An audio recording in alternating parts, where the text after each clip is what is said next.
सबसे पहले the sermon at Banaras. Banaras तो वही जो वाराणसी हमारे यहाँ शहर है।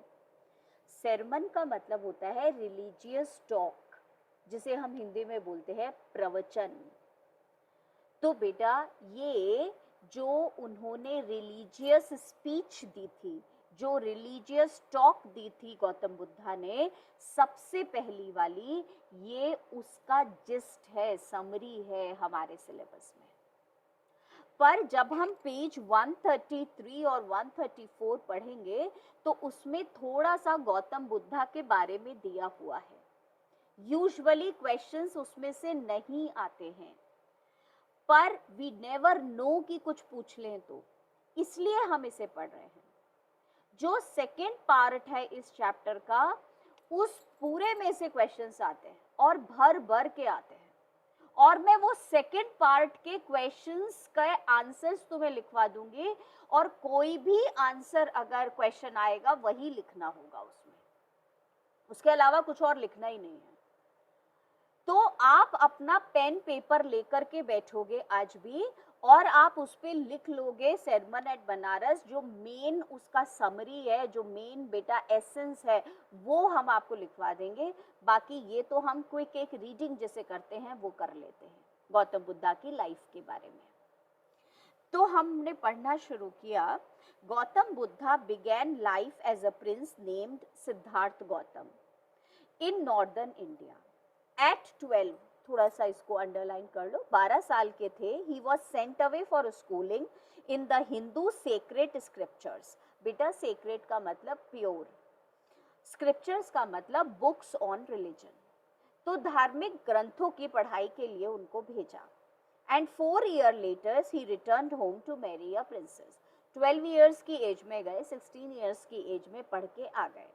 He was married to a princess and they had a son and lived for 10 years as befitted royalty।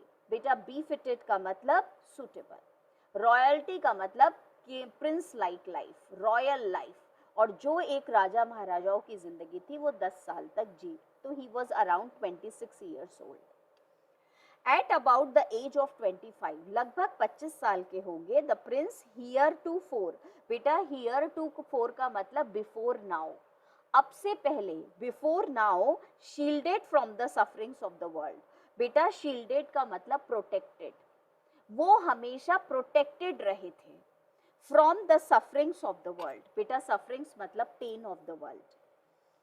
while out hunting, तो आज तक Siddharth was protected from the pain of the world। उन्हें नहीं पता था दुनिया में दुख भी कुछ होता है क्या। एक बार जब वो शिकार पे जा रहे थे, चांस्ड अपॉन का मतलब बाय चांस, बेटा अ सिक मैन, एक बीमार आदमी दिखाई दिया। देन एन एजेड मैन, एक बूढ़ा आदमी दिखाई दिया। Then a funeral procession, funeral procession बेटा वो death ceremony. And finally a monk begging for alms, और लास्ट में उन्हें एक सेज दिखाई दिया, तपस्वी साधु, जो आल्म्स बैग कर रहा था। बेटा आल्म्स का मतलब मनी और फूड, तो given to the poor people, भिक्षा मांग रहा था। Now these sights so moved him that he at once went out into the world to seek enlightenment। बेटा enlightenment का मतलब होता है knowledge of the spirit, हमारी सोल की नॉलेज। उनको समझ नहीं आया बेटा ये बिल्कुल भी कि ये पेन क्यों है। And he wanted to get the knowledge of this soul. ये हमें जो पेन फील होता है, ये हमें अंदर फील होता है, ये अंदर जो हमारे सोल है, स्पिरिट है, इसकी नॉलेज क्या है ये मुझे चाहिए। बेटा concerning the sorrows he had witnessed, concerning का मतलब रिलेटेड, ये जो परेशानियां उन्होंने देखी थी सारी की सारी, इससे रिलेटेड अब उनको लग रहा था कि मुझे नॉलेज चाहिए। ही वॉन्डर, और इस नॉलेज को लेने के लिए बेटा अब बाहर निकल गए अपने घर से, अपने पैलेस से। ही वॉन्डर्ड का मतलब मूविंग हियर एंड देयर, इधर उधर भटक रहे हैं। फॉर 7 years, 7 साल तक। तो 25 years में ये हुआ बेटा, तो अराउंड 32 years तक, 7 years तक वो इधर उधर घूमते रहे। and finally sat down under a peepal tree where he vowed. बेटा vowed का मतलब होता है serious promise. एक होता है बेटा वो बोलते हैं ना प्रतिज्ञा करना, तो एक होता है वचन देना, मैंने तुम्हें वचन दिया, प्रॉमिस, और सीरियस प्रॉमिस प्रतिज्ञा को बोलते हैं बेटा वाउ. तो ही वाउड टू स्टे अंटिल अनलाइटनमेंट केम. वो बेटा बैठ गए उस पेड़ के नीचे पीपल के कि जब तक मुझे नॉलेज नहीं मिलेगी अपनी सोल की मैंने उठना नहीं है. Enlightened after 7 days. और बेटा 7 इनके जीवन में बड़ा इंपॉर्टेंट फिगर रहा. 7 years तक घूमते रहे, कुछ नहीं हुआ. 7 days तक जब वो बैठे रहे तो बेटा उन्हें नॉलेज ऑफ द स्पिरिट मिल गई. He renamed the Bodhi tree tree of wisdom.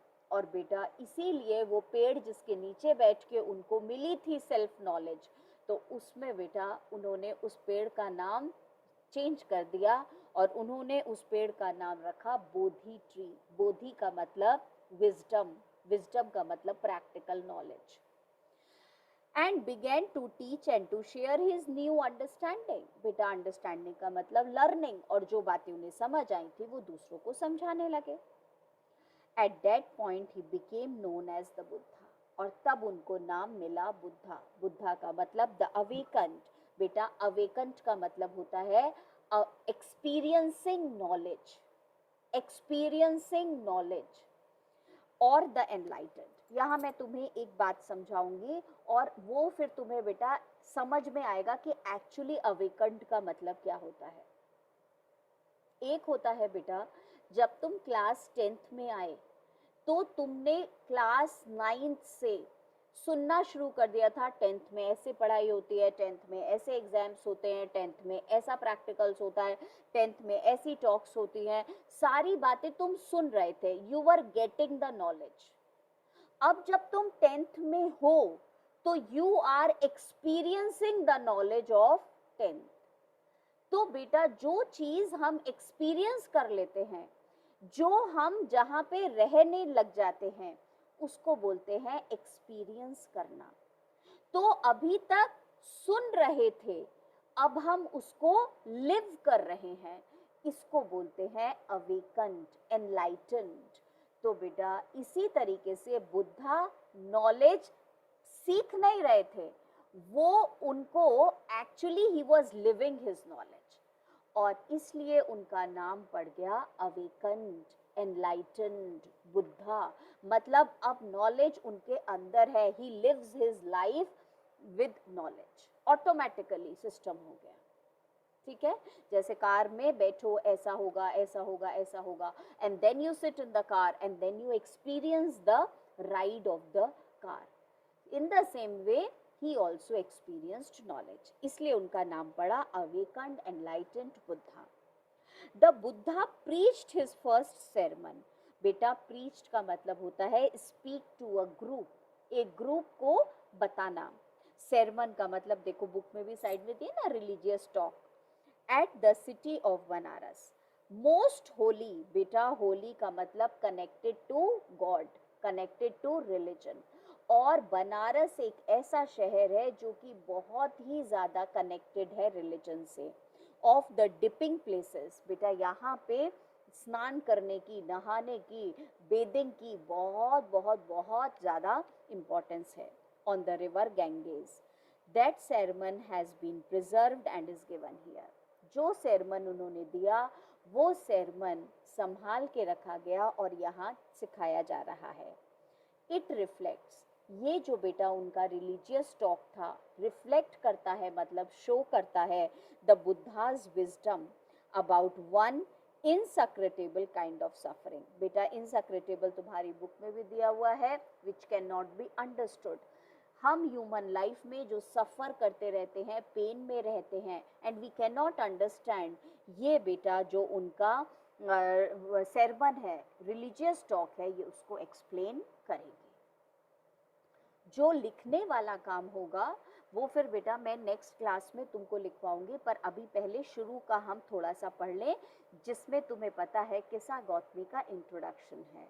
और फिर जो किस्सा गौतमी ने सीखा, जो बुद्धा ने सिखाया उसके ऊपर क्वेश्चंस आते हैं, वो फिर हम लिखवा देंगे, बस एज इट इज आप उसको पढ़ लेना, पूरा चैप्टर पढ़ने की जरूरत नहीं पड़ेगी। फिर किसा Gautami had an only son, उसका सिर्फ एक ही बेटा था। देयर वॉज अ लेडी और उसका नाम था किसा गौतमी, एंड ही डाइड, वो अकेला बच्चा, उसकी डेथ हो गई।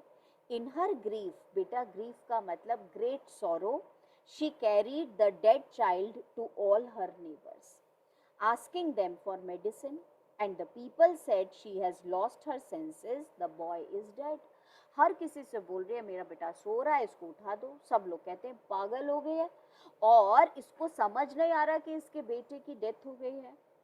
एट लेंथ, बेटा एट लेंथ का मतलब after some time, Kisa Gautami met a man who replied to her request, एक आदमी मिला और वो आदमी काइंड था, और बेटा उसने किसा गौतमी को बोला मैं तुम्हारे बेटे को ठीक नहीं कर सकता, पर एक डॉक्टर को जानता हूँ जो उसे ठीक कर सकता है। I can not give thee medicine, thee का मतलब you, for thy child, for your child, but I know a physician who can, पर मैं एक डॉक्टर को जानता हूँ जो इसे मेडिसिन दे सकता है। And the girl said, pray tell me sir who is it? Oh, pray का मतलब I request you, मुझे जल्दी बताओ वो आदमी कौन है जो मेरे बेटे को दवा दे के ठीक कर देगा। And the man replied, go to Shakya मुनि the Buddha. बेटा साक्य मुनि का मतलब the knowledgeable, बुद्धा के पास जाओ। किसा Gautami repaired to the Buddha and cried, बेटा she went और वहां जाकर के रोने लगी। Lord and master, give me the medicine that will cure my boy. Cure का मतलब treat my boy, मेरे बेटे को ठीक कर दे। The Buddha answered, बुद्धा ने मना नहीं किया। बुद्धा ने बोला, I want a handful of mustard seed. मुझे थोड़े से एक मुट्ठी में सरसों के दाने ला दो। And when the girl in her joy promised to procure, बेटा procure का मतलब obtain, bring it, वो तो खुश हो गई, ये तो बहुत आसान सी बात है, अभी ले आती हूँ mustard seeds. The Buddha added, तो वन मोर कंडीशन बुद्धा ने लगा दी। ये कंडीशन बुद्धा ने इसीलिए दी थी so that she can get the knowledge. The mustard seed must be taken from a house where no one has lost a child, husband and parent और friend. ऐसे घर से लाना जहाँ किसी फैमिली मेंबर की डेथ ना हुई हो आज तक। Poor Kisa Gautami now went from house to house and the people pitied her, और बेटा लोग जो हैं उसके ऊपर तरस खा रहे थे।